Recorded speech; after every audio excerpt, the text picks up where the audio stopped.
میرا جی چاہ رہا تھا کہ اس وقت جو ہمارے ملک کی صورتحال چل رہی ہے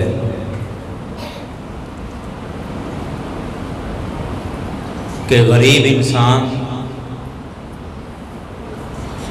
کئی طرح کی آفتوں اور مصیبتوں میں پستا چلا جا رہا ہے، مہنگائی کا بوجھ، ہمارے عدالتی نظام کا بوجھ، ہمارے حکمرانوں کے مسائل، ہمارے ملک کی معاشی صورتحال، یہ ایک ایسی پریشان کن بن چکی ہے کہ اس صورتحال سے پہلے ایک مناسب آمدنی والا آدمی گزارے لائق اپنی زندگی گزار رہا تھا، ضرورتیں پوری کر رہا تھا، لیکن اب جو صورتحال بن گئی ہے، ایک اچھی خاصی آمدنی والا بندہ بھی اپنی ضروریات پوری کرنے سے پریشان ہے۔ میرے ذہن میں قرآن پاک سے کچھ آیات آ رہی تھیں کہ یہ مصیبتیں ہم پر کیوں آتی ہیں اور ان مصیبتوں کا حل کیا ہے۔ اس حوالے سے ہم صرف اور صرف قرآن پاک سے آج کی گفتگو کریں گے کہ قرآن پاک نے ان مصیبتوں کی وجہ کیا بیان کی ہے، اسباب کیا بیان کیے ہیں، اور پھر ان مصیبتوں سے نکلنے کا قرآن پاک نے حل کیا بیان کیا ہے۔ سامنے ذی وقار، سب سے پہلے تو ہم اوپر سے شروع ہوں تو جو صورتحال ہمارے حکمرانوں کے اندر بن چکی ہے، وہ کسی بھی پارٹی سے ہوں، کسی بھی جماعت سے ان کا تعلق ہو، مجھے وہ ساری صورتحال دیکھ کر سورہ القصص کی کچھ آیتیں یاد آ رہی ہیں۔ اللہ تبارک و تعالیٰ نے قرآن پاک میں کئی مقامات پر اور کئی جگہوں پر یہ بیان فرمایا ہے کہ اگر تمہیں کامیابی ملتی ہے، اگر تمہیں طاقت ملتی ہے اور تم ترقی اور عروج حاصل کرتے ہو، تو اس ترقی اور عروج حاصل کرنے کے بعد تم پر سب سے زیادہ ضروری یہ ہے کہ تم تکبر سے اجتناب کرو، غرور سے اور تکبر سے بچو، اللہ اور اس کے رسول کے احکامات کو پورا کرو۔ اگر تم تکبر سے نہیں بچتے تو وہ جو تمہاری عارضی طاقت ہے وہ ساری کی ساری زمین میں دھنس جائے گی اور تمہیں ایک کوڑی کا بھی فائدہ نہیں ہوگا۔ قرآن پاک میں سورہ القصص کے اندر حضرت موسیٰ علیہ السلام کے زمانے کا ایک واقعہ لکھا ہے۔ حضرت موسیٰ علیہ السلام کے رشتہ داروں میں ایک آدمی تھا، اس کا نام قارون تھا۔ کیا نام تھا؟ قارون اس کا نام تھا، مشہور آدمی ہے۔ یہ نہایت پڑھا لکھا ذہین آدمی تھا اور اپنی شریعت کا عالم تھا، عالم فاضل، پڑھا لکھا، عاجزی کرنے والا، ملنساری والا، بڑے اچھے اخلاق اور بڑے اچھے کردار والا آدمی تھا۔ اللہ تبارک و تعالیٰ نے اس پر کرم کیا کہ اللہ تعالیٰ نے اس کو مال و دولت بھی عطا کر دیا۔ اچھا، ہمارے ہاں یہ بھی ایک بڑی غلط فہمی ہے، ہم سمجھتے ہیں کہ دولت پڑھنے لکھنے سے آئے، حالانکہ دولت کا تعلیم کے ساتھ کوئی تعلق نہیں، دولت کا عقل مندی کے ساتھ بھی کوئی تعلق نہیں۔ ہم دیکھتے ہیں کئی بے وقوف لوگ ہیں جو ارب پتی بنے پڑے ہیں اور کئی سمجھدار سیانے پڑھے لکھے بندے وہ ان کی نوکری کر رہے ہیں، ان کے ہم ملازم ہیں۔ تو دولت کا تعلق نہ تو عقل کے ساتھ ہے کہ جتنا بندہ سیانہ ہوگا وہ زیادہ امیر ہوگا، یہ بھی ضروری نہیں۔ دولت کا تعلق تعلیم کے ساتھ بھی نہیں ہے کہ جتنا پڑھا لکھا ہوگا اتنا امیر ہوگا، نہیں، یہ بھی ضروری نہیں۔ دولت خالصتاً اللہ کا فضل ہے، وہ جس پر مہربان ہوتا ہے عطا کر دیتا ہے۔ وہ پڑھا لکھا ہو تب بھی مل جاتی ہے، ان پڑھ ہو اس کے نصیب میں ہو تو تب بھی مل جاتی ہے۔ بہرکیف اللہ تعالیٰ نے اس قارون کو اس کی اچھی عادتیں، اچھے اخلاق اور اچھے کردار کی وجہ سے اس کو مال و دولت بھی عطا کر دیا، اور دیکھتے دیکھتے یہ حضرت موسیٰ علیہ السلام کی قوم کا امیر ترین آدمی بن گیا۔ اور روایتوں میں آتا ہے کہ یہ اتنا امیر آدمی تھا کہ اس کے اتنے خزانے تھے کہ ان خزانوں کی چابیاں 70 اونٹوں پر لادی جاتی تھی۔ یہ کوئی چھوٹی بات نہیں ہے، میرے خیال ہم صرف تصور کر سکتے ہیں کہ اس کے خزانوں کی چابیاں 70 اونٹوں پر لادی جاتی تھی، اتنا امیر آدمی تھا۔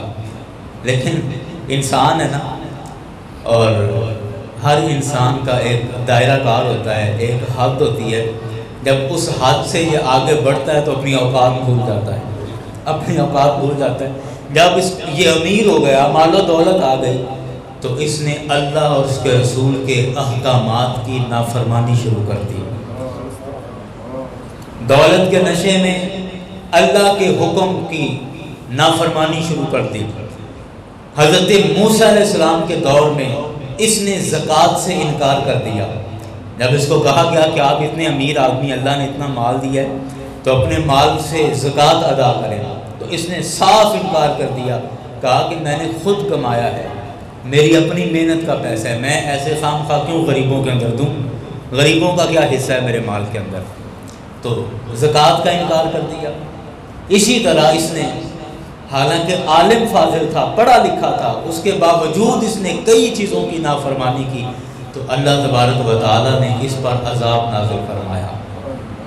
عذاب نازل کیا کیا کہ اس کا بہت بڑا محل، اور جس محل کے تہ خانوں کے اندر اس نے اپنے خزانے جمع کر رکھے تھے، سونے چاندی اور جواہرات جمع کر رکھے تھے، سورہ القصص کے اندر، قرآن کے اندر یہ واقعہ موجود ہے، اور یہ کسی قصے کہانی کی بات نہیں کر رہا، کہ بہت بڑا اس کا محل جس کے تہ خانوں کے اندر بہت مال و دولت جمع کر رکھا ہے۔ اللہ نے زمین کو حکم دیا کہ اے زمین، اس کا سارا محل اور اس کا سارا مال و دولت اپنے وجود کے اندر ضبط کر لے۔ اللہ کی زمین حرکت میں آئی، سارا محل بھی زمین میں دھنس گیا، اور یہ خود بھی زمین کے اندر دھنس گیا، سارا مال و دولت بھی زمین کے اندر دھنس گیا، اور اس کے مال و دولت کی ایک کوڑی بھی اس زمین کے اوپر باقی نہ بچی۔ اللہ اکبر، اللہ اکبر۔ یاران گرامی، وہ دینے والا سب سے بڑا ہے، وہ دینے والا سب سے بڑا ہے۔ اگر وہ ہمیں ہماری اوقات سے زیادہ دے سکتا ہے تو ہم سے وہ واپس بھی لے سکتا ہے، ہم سے وہ چھین بھی سکتا ہے، اور وہ مالک ہے۔ اور مالکوں کو میں اکثر کہتا ہوں کوئی نہیں پوچھ سکتا، مالکوں کو کوئی پوچھنے والا نہیں ہوتا، اور مالکوں کو کسی کے سوال کی کوئی اجازت نہیں ہوتی۔ مالک ہے، بے نیاز ہے، جو چاہے کرے۔ تو یاران گرامی، جب ہمیں عروج ملتا ہے، ہمیں طاقت ملتی ہے، وہ پیسے کی طاقت ہو، دولت کی طاقت ہو، جسم کی طاقت ہو، اولاد کی طاقت ہو، وہ جائیداد کی طاقت ہو، کوئی بھی طاقت ہو، تو سامعین کرام، اکثر طاقت ملنے پر ہم غرور کرنے لگ جاتے ہیں، تکبر میں لگ جاتے ہیں، ہم اپنا مال و دولت لوگوں کو دکھانے میں لگا دیتے ہیں۔ لیکن یاران گرامی، وہ دولت جو ہم اللہ کی مخلوق کو تکلیف دینے میں استعمال کر رہے ہیں، ہمیں یاد رکھنا چاہیے یہ اسی مخلوق کے رب کی عطا کی ہوئی دولت ہے۔ اللہ اکبر، اللہ اکبر۔ سامعین ذی وقار، قرآن پاک نے اس موقع پر کچھ آیتیں نازل فرمائیں کہ جب یہ قارون اللہ کی نافرمانیاں کر رہا تھا، اللہ کے رسول کی نافرمانیاں کر رہا تھا، اس وقت حضرت موسیٰ علیہ السلام کو جب پتہ چلا تو حضرت موسیٰ علیہ السلام نے چند علماء کو قارون کے پاس بھیجا، چند علماء کو اس کے پاس بھیجا اور کہا کہ جا کر اس کو سمجھاؤ کہ ایسی حرکتوں سے باز آ جائے۔ علماء نے جا کر چند نصیحتیں اس کو کی، وہ میں قرآن پاک نے بیان کی ہیں، میں ایک ایک کر کے آپ کے سامنے عرض کرتا ہوں۔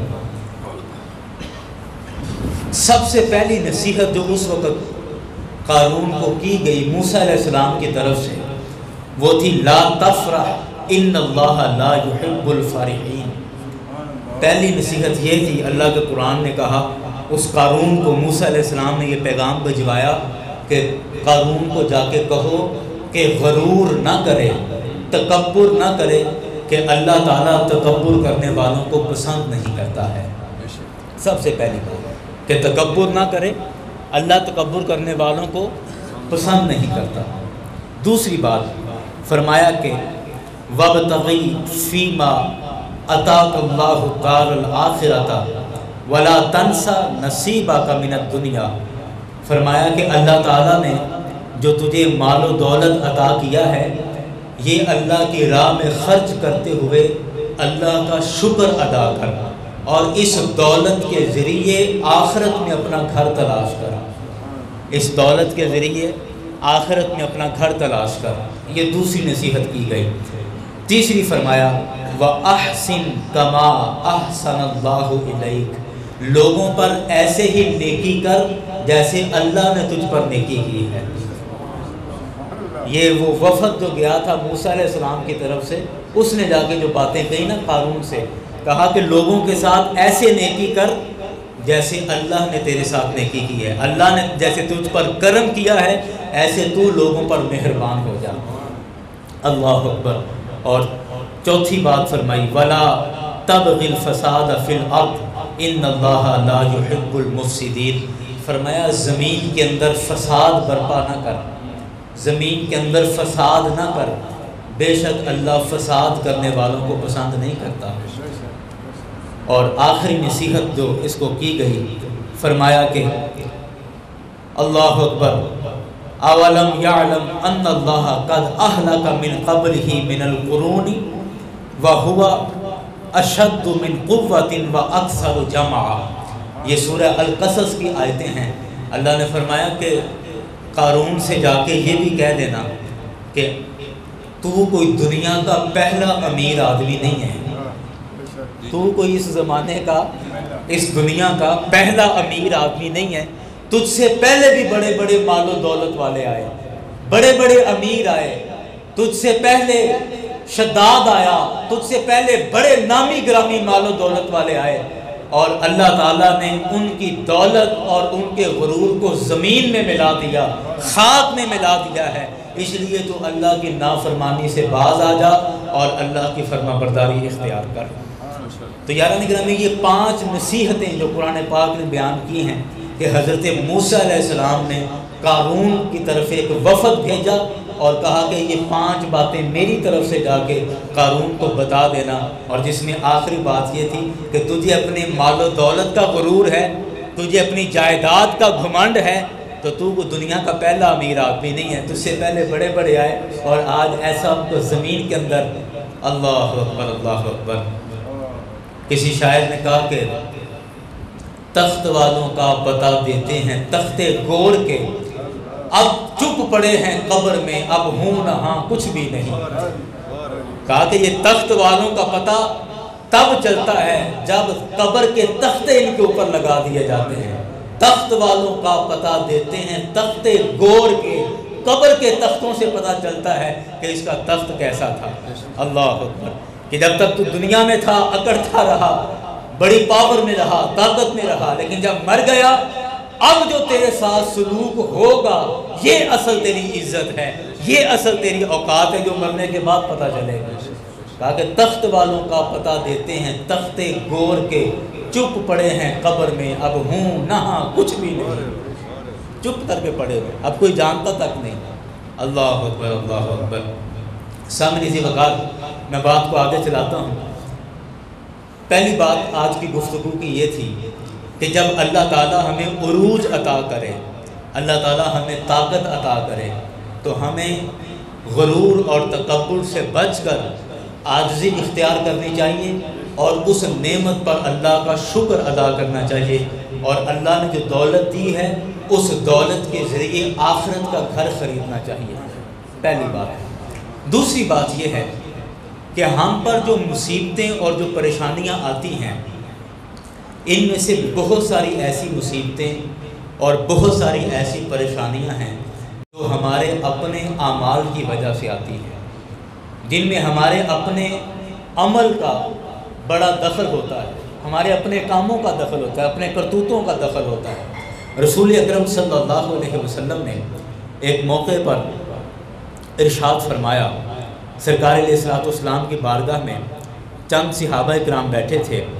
تو سرکار علیہ الصلوۃ والسلام نے ان سے ارشاد فرمایا، میرے کریم آقا صلی اللہ علیہ وسلم کی یہ بڑی پیاری حدیث ہے، سرکار علیہ الصلوۃ والسلام نے ارشاد فرمایا کہ جب کسی بندہ مومن کو کوئی بیماری لگ جائے، بیماری بھی ایک آزمائش ہے نا، جب کسی بندہ مومن کو کوئی بیماری لگ جائے تو میرے مصطفیٰ نے فرمایا کہ یہ بیماری اس کے گناہوں کا کفارہ بن جاتی ہے، اس کے گناہوں کا کفارہ بن جاتی ہے، اور آئندہ آنے والے وقت کے لیے یہ بیماری نصیحت بن جاتی ہے، اور دوسرے لوگوں کے لیے یہ بیماری عبرت بن جاتی ہے۔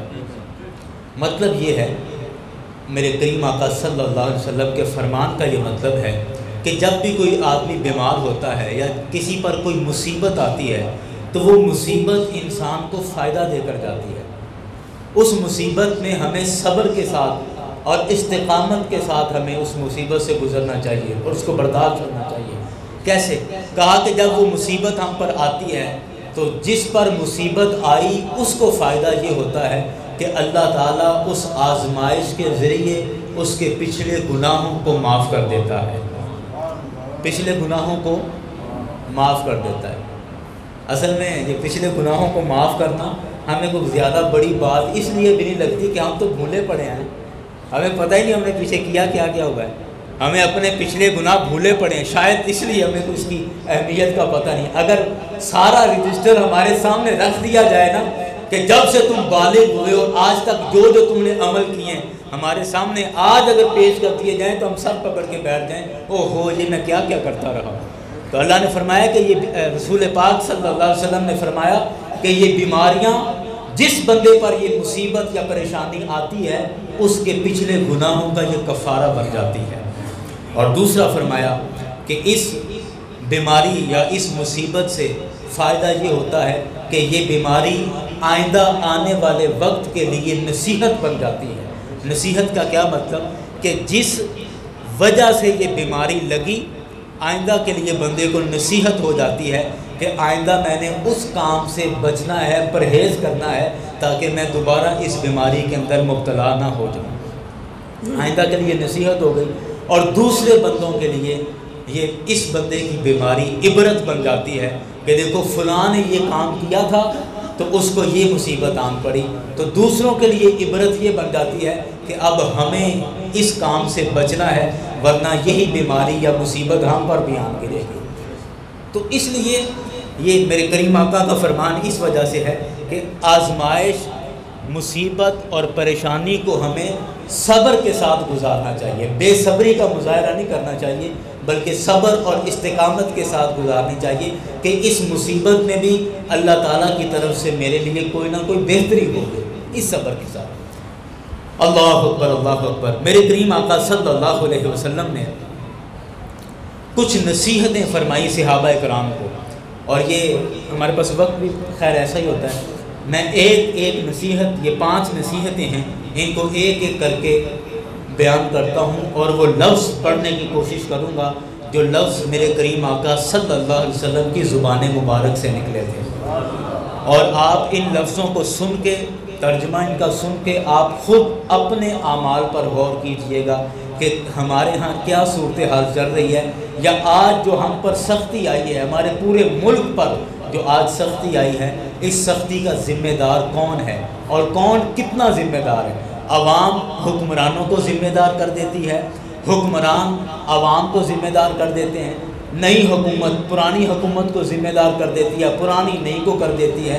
لیکن قرآن پاک نے جو ہمیں بتایا اور مصطفیٰ علیہ السلام نے جو ہمیں بتایا، ان احکامات کے ذریعے ہمیں سوچنا ہے کہ ان مصیبتوں کا اصل ذمہ دار کون ہے، ان پریشانیوں اور سختیوں کا اصل ذمہ دار کون ہے۔ میرے کریم آقا صلی اللہ علیہ وسلم نے فرمایا، ارشاد فرمایا کہ لم تظہر الفاحشہ فی قوم قط حتی یلعنوا بہا الا فشا فیہم الطاعون والاوجاع التي لم تکن مدد فی اسلافہم الذین مضوا۔ میرے کریم آقا کی یہ پہلی نصیحت یاد رکھیں اور اس کو ذہن اور دل کے اندر جگہ دیں۔ میرے مصطفیٰ علیہ السلام نے فرمایا کہ اپنے معاشرے کے اندر بے حیائی کو ختم کرو۔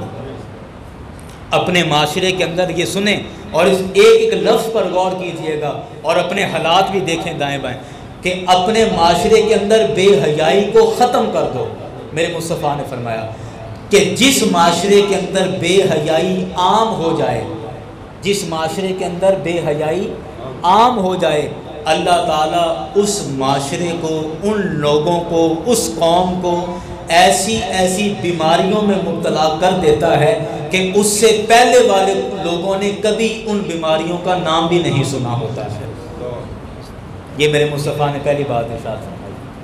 آج ہمارے بزرگوں سے میں نے کئی دفعہ یہ جملہ سنا ہے، کسی کو پوچھیں آپ کو کیا بیماری ہے، کیا ہو گیا؟ جی فلاں مسئلہ بن گیا، وہ ڈپریشن میں چلا گیا، وہ فلاں مسئلہ۔ تو ہمارے بزرگ کئی دفعہ کہتے ہیں، بڑے بوڑھے کہتے ہیں یار نویاں بیماریاں چل پئی ہیں، نویں نام سنے ہیں۔ ساڈے دور چ بخار ہی بس ہوندا سی، وہ بھی کدی سال شمائی تو وہ بھی چاہ پی لینی نال رس کھا لینے تے اننے نال ہی ٹھیک ہو جاندے سی۔ مطلب کہتے ہیں نا جی پہلے تو ان بیماریوں کا نام ہی نہیں سنا تھا، اور آج جو نئی نئی بیماریاں آ گئی ہیں، نئی نئی مصیبتیں آ گئی ہیں، میرے مصطفیٰ علیہ السلام نے ان کی وجہ بیان فرمائی کہ یہ جو نئی نئی بیماریاں ہمارے اندر پیدا ہوئی ہیں، یہ بے حیائی اور فحاشی کی وجہ سے پیدا ہوئی۔ اپنے معاشرے کے اندر فحاشی اور بے حیائی کو ختم کرو۔ آپ کا پورے معاشرے اور محلے کے اندر بس نہیں چلتا، کم از کم اپنے گھر سے بے حیائی ختم کرو۔ اپنے گھر کے اندر دیکھو کہ میرے بچے کس طرف جا رہے ہیں، میرے بیٹے، ان کو میں نے موبائل لے کے دے رکھا ہے کہ آن لائن کلاسیں چل رہی ہیں، تو ہمیں نگرانی کرنی چاہیے، دیکھنا چاہیے کہ ان کے موبائل کا استعمال کیا ہے۔ میری بیٹیاں اگر موبائل استعمال کرتی ہیں تو مجھے نظر رکھنی چاہیے کہ ان کے موبائل کا استعمال کیا ہے۔ مجھے اپنے گھر کی خواتین پر نظر رکھنی چاہیے کہ بازار کے اندر جب یہ آتی جاتی ہیں تو ان کا رویہ کس طرح ہے، گلی کے اندر یہ کیسے چلتی پھرتی ہیں، گھر کے اندر ہمارا ماحول کیا ہے۔ تو جب ہم اپنے گھر سے، ہر آدمی اس بات کا عہد کر لے گا کہ میں اپنے گھر سے بے حیائی اور بے پردگی کا خاتمہ کروں گا، تو میں کہتا ہوں ایک ایک گھر سے جب اس طرح بے حیائی ختم کرنا ہم شروع کر دیں گے تو ہمارا معاشرہ بے حیائی سے پاک ہوگا، اور میرے مصطفیٰ کے فرمان کے مطابق جب ہم سے بے حیائی ختم ہو گئی تو اللہ تعالیٰ ان بیماریوں سے بھی ہمیں نجات عطا فرما دے گا۔ تو یہ جو نئی نئی بیماریاں ہمیں لگ رہی ہیں، اس کی وجہ جو میرے مصطفیٰ نے بیان فرمائی وہ کیا ہے؟ بے حیائی اور فحاشی اس کی بڑی وجہ ہے۔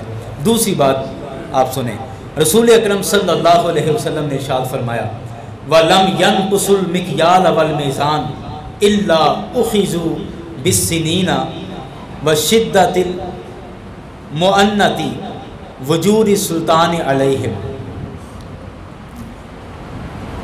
میرے مصطفیٰ علیہ السلام نے ارشاد فرمایا کہ ناپ تول پورا کیا کرو، ناپ تول پورا کیا کرو، کہ جو قومیں ناپ تول میں ہیرا پھیری کرتی ہیں اللہ تعالیٰ ان پر وجور السلطان، ظالم حکمران ان پر مسلط کر دیتا ہے۔ جو قومیں ناپ تول میں کمی کرتی ہیں ان پر ظالم حکمران مسلط کر دیا جاتا ہے۔ اب دیکھیں یہ کون ذمہ دار ہے؟ اب ناپ تول میں کمی کون کرتا ہے؟ ہم کرتے ہیں۔ اور رسول اکرم صلی اللہ علیہ وسلم نے جو وجہ بیان فرمائی، آج آپ کسی بھی چائے کے کھوکھے پر، کسی بھی چوک پر، برف کے پھٹے پر رات کو کھڑے ہوں تو آپ کو وہاں پر سیاسی تجزیہ نگار ملیں گے، سارا دن جو دیہڑی مزدوری کر کے شام کو وہاں چوکوں میں تجزیہ کرتے نظر آئیں گے، جی یہ فلاں ظالم ہے، ایک پارٹی والا کہے گا دوسری پارٹی والا ظالم ہے، وہ پہلی والا کہے گا یہ دوسری والے ظالم ہے، ایک یہ ظالم حکمران ہے، مہنگائی کر دی، فلاں کر دیا، فلاں کر دیا، فلاں ظلم، فلاں ظلم، فلاں ظلم۔ ہم وہ ظلم تو گنواتے رہیں گے، لیکن ہم کبھی اپنے گریبان میں جھانک کر نہیں دیکھتے، ہم اپنے آپ کو درست نہیں کرتے۔ میں چھوٹے سے گاؤں کے ایک محلے میں بیٹھ کر میں وزیر اعظم کو بدلنے کی بات تو کروں گا، لیکن اپنے آپ کو بدلنے کی بات نہیں کروں گا۔ میرا ڈنڈا وہی رہے گا، میری سوئی وہی رہے گی۔ میرے مصطفیٰ نے فرمایا کہ ظالم حکمران اس قوم پر مسلط ہوتا ہے جو قوم ناپ تول کے اندر کمی بیشی کرتی ہے۔ ناپ تول پورا کرو، اللہ تعالیٰ تمہیں ظالم حکمرانوں سے نجات عطا فرما دے گا۔ یہ دوسری نصیحت ہے جو رسول اکرم صلی اللہ علیہ وسلم نے ارشاد فرمائی۔ تیسری بات سنیں، میرے کریم آقا صلی اللہ علیہ وسلم نے ارشاد فرمایا وَلَمْ يَمْنَعُ الزَّكَاةَ أَمْوَالِهِمْ إِلَّا مُنِعُ الْقَطْرَةَ مِنَ السَّمَاءِ وَلَوْلَا الْبَهَائِمُ لَمْ يُمْطِرُوا او کما قال علیہ السلام۔ سامنے ذکر میرے مصطفیٰ نے ارشاد فرمایا ہمیشہ زکوٰۃ ادا کیا کرو، ہمیشہ زکوٰۃ ادا کیا کرو، کہ اگر تم زکوٰۃ، جو قوم زکوٰۃ ادا نہیں کرتی ان پر اللہ ایک قطرہ بھی بارش نازل نہیں کرتا ہے۔ آج کے حالات دیکھ لیں، میں نے اس لیے بار بار گزارش کر رہا ہوں کہ میرے مصطفیٰ کی یہ احادیث سنیں اور آج کے اپنے حالات دیکھیں اور دیکھیں کہ ہمیں کس کو بدلنا ہے، ہمیں حکومتیں بدلنی ہیں یا اپنے آپ کو بدلنا ہے۔ تو میرے مصطفیٰ نے فرمایا کہ زکوٰۃ ادا کرو، کہ جو قوم زکوٰۃ روک لیتی ہے، زکوٰۃ ادا نہیں کرتی، میرے مصطفیٰ علیہ السلام نے ارشاد فرمایا کہ اس پر اللہ کی طرف سے ایک قطرہ بھی بارش نازل نہیں ہوتی۔ پھر میرے مصطفیٰ کا فرمان ہے وَلَوْلَا الْبَهَائِمُ لَمْ يُمْطِرُوا، اگر جانور نہ ہوں تو اللہ تعالیٰ کبھی بھی ان پر بارش نازل نہ فرمائے، کہ زکوٰۃ نہ دینے والوں پر بھی اگر کبھی بارش ہو جائے تو سمجھ لو کہ یہ انسانوں کے حصے کی نہیں بلکہ جانوروں کے حصے کی بارش ہوئی ہے۔ اللہ اکبر، اللہ اکبر۔ یاران گرامی، میں بار بار گزارش کر رہا ہوں کہ ہم اپنے گریبان میں جھانکیں۔ آج بڑے بڑے امیر لوگ جنہوں نے کبھی سوچا ہی نہیں کہ ہم پر بھی زکوٰۃ فرض ہوتی ہے یا ہم پر بھی زکوٰۃ فرض ہے یا ہمیں بھی دینی ہے، کئی دفعہ کئی صاحب حیثیت لوگوں سے جب گفتگو ایسے ہوتی ہے تو کہتے ہیں جی پتہ نہیں میرے تو بندی کہ نہیں بندی، میں تو کبھی حساب نہیں لایا۔ شروع تو اکا پکا ہی دے دیں سن، ابا جی بھی ہر سال 2000 روپیہ دے ہوں سن تے میں اور کہ 3 کر دی تھی، یہ جواب ہوتا ہے ہمارا۔ آج تک ہمیں پتہ ہی نہیں کہ زکوٰۃ کس طرح ادا کرنی ہے۔ بات کو میں ختم کر رہا ہوں، 2 اور بھی حدیثیں ہیں لیکن اگلے جمعے پر ان کو لے جاتے ہیں۔ میں بڑے دکھ کے ساتھ ایک بات میری سنیں اور میں ہاتھ جوڑ کے آپ سے گزارش کرتا ہوں۔ ایک دفعہ میرے پاس ایک خاتون آئی، ان کے بچے بھی تھے ان کے ساتھ، اس کی بیٹی بھی تھی، داماد بھی تھا، چونیاں کی طرف سے آئے تھے اور آ کے کوئی خیر کام تھا ان کو مجھ سے۔ ایک اماں میرے پاس آئی اور اس کی فیملی کے کچھ ساتھ کہ 4 5 6 لوگ اور بھی تھے، آ کے بیٹھ گئے، جو ان کو کام تھا سارا ہوا۔ جاتے وقت مجھے کہتی کہ جی دعا کرو میرے منڈے کا نا کام کار نہیں چلتا، چھوٹی سی بات ہے۔ میں نے کہا اچھا، میں نے کہا آپ کا بیٹا کیا کام کرتا ہے؟ کہتے جو مزدہ چلاتا ہے، ڈالا چلاتا ہے تو انہیں کام کار نہیں چلتا، اندر واسطے دعا کرو یا کوئی شے بنا دیو مینوں، وہ گڈی وچ لمکا دے گا تو چلو کام کار چلتا ہے۔ میں نے کہا اچھا۔ اب ظاہری بات ہے ہم اس مسند پر، اس ممبر پر بیٹھے ہیں، ہمارا کام ہے نصیحت کرنا اور لوگوں کو جس قدر ممکن ہو سکے دین کی طرف لے کر آنا۔ میں نے اس سے پوچھا، میں نے کہا اماں آپ زکوٰۃ ادا کرتے ہیں؟ اور بھی باتیں پوچھی لیکن ان میں سے ایک یہ بھی تھی، آپ زکوٰۃ ادا کرتے ہیں؟ اب وہ اماں میرے منہ کی طرف دیکھ رہی بھی، اے رے کی کہہ دیتا انہوں نے، کہندی کہ خیر خیرات آؤ تو اسی کر ہی دی ہے۔ میں کہا میں خیر خیرات نہیں کہہ رہا، میں زکوٰۃ کہہ رہا ہوں، زکوٰۃ ادا کرتے ہیں؟ کہہ رہی کہ نہیں میں ہر جمعرات ساڈے اتنے ایک دربار ہے تو اتنے میں شام کا جنہ بھی دودھ ہوں سارا اتنے ہی دے کے آنی ہے۔ میں نے کہا ماں زکوٰۃ اور چیز ہے، زکوٰۃ آپ سال کے بعد ادا کرنی تھی، فرض ہے وہ زکوٰۃ ادا کرنی۔ تو کہتی پتہ نہیں پتر ہوں تو کی آنا پیا، میں تو نہ 11ویں کا ناغا کرنی ہاں نہ دربار سے دودھ کا ناغا کرنی ہاں، تو انج بھی خیر خرات کرتے رہیدا ہے، تو پتہ نہیں ہوں تو کی آنا پیا۔ پھر اس کے داماد نے اس کو سمجھایا کہ امی وہ قاری صاحب یہ بات کرنا ہے۔ اچھا اس کو سمجھ جب آ گئی نا، پھر کہتی نہیں زکوٰۃ اسی کدی ادا نہیں کی۔ خیر میں نے اس کو سمجھایا کہ زکوٰۃ فرض ہے، جیسے نماز فرض ہے ایسے ہی زکوٰۃ فرض ہے، سمجھا کے اس کو بھیج دیا۔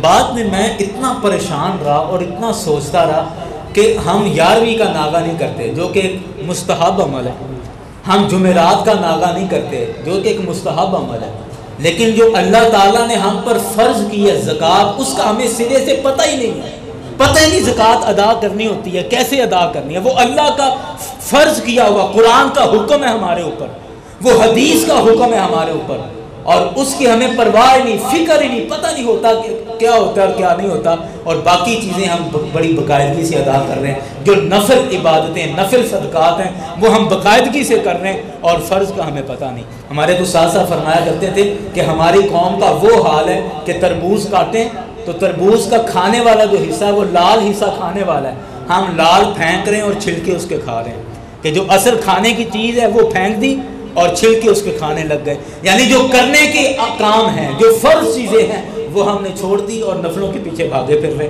نفلوں کے ہم ناگے نہیں ہونے دے رہے۔ تو یاران گرامی میں بات کو ختم کر رہا ہوں، اور اللہ تعالیٰ کے لیے خدا کے لیے اپنے اعمال پر غور کریں۔ آج جو ہمارا پورا ملک مصیبت میں پھنسا ہوا ہے، معاشی طور پر ہم کتنے پیچھے چلے گئے، مہنگائی پر مہنگائی، ایک ایک چیز جو ہے وہ دن رات مہنگی ہوتی چلی جا رہی ہے، اور یہ ساری مصیبتیں ساری پریشانیوں کا ذمہ دار کون ہے؟ حکمرانوں پر باتیں کرنے اور حکمرانوں پر طنز کرنے سے میرے خیال ان مسئلوں کا حل نہیں ہوگا۔ حکومتیں بدلنا ان مسئلوں کا حل نہیں، اپنے آپ کو بدلنا ان مسئلوں کا حل ہے۔ ہم سب سے پہلے اپنے آپ کو بدلیں۔ جو لوگ کاروبار کرتے ہیں آپ سب لوگوں میں سے، وہ اگر ناپ تول میں کمی بیشی کرتے ہیں تو توبہ کریں، استغفار کریں اور پورا تولیں، پورا ناپ تول رکھیں۔ میرے مصطفیٰ نے فرمایا کہ جو ناپ تول پورا کرے گا تو اس قوم پر اللہ پھر ظالم حکمران مسلط نہیں کرے گا۔ اور جو لوگ آپ احباب میں جو لوگ بھی جس طرح فرمایا کہ جن پر زکوٰۃ فرض ہے وہ زکوٰۃ ضرور ادا کریں، جو زکوٰۃ ادا نہیں کریں گے میرے مصطفیٰ نے فرمایا پھر بارشیں نہیں ہوں گی، اگر پھر بھی بارش ہو جائے تو سمجھ لو وہ جانوروں کا حصہ تھا، جو بارش ہو گئی تمہارے انسانوں کا کوئی حصہ نہیں تھا۔ تو اب دیکھیں اب بارشوں کی کتنی ضرورت ہے، اور بارشیں بالکل نہیں ہو رہی، کہیں یہ ہمارے اپنے بدعمالیوں کی وجہ تو نہیں؟ تو جن لوگوں نے زکوٰۃ ابھی تک ادا نہیں کی وہ زکوٰۃ ادا کریں، جو ناپ تول میں کمی بیشی رکھتے ہیں وہ اس کو پورا کریں۔ اللہ تبارک ہم اپنے آپ کو بدلیں، پھر دیکھیں اللہ تعالیٰ ہماری قسمت کیسے بدلتا ہے۔ وَمَا عَلَيْنَا إِلَّا الْبَلَاغُ۔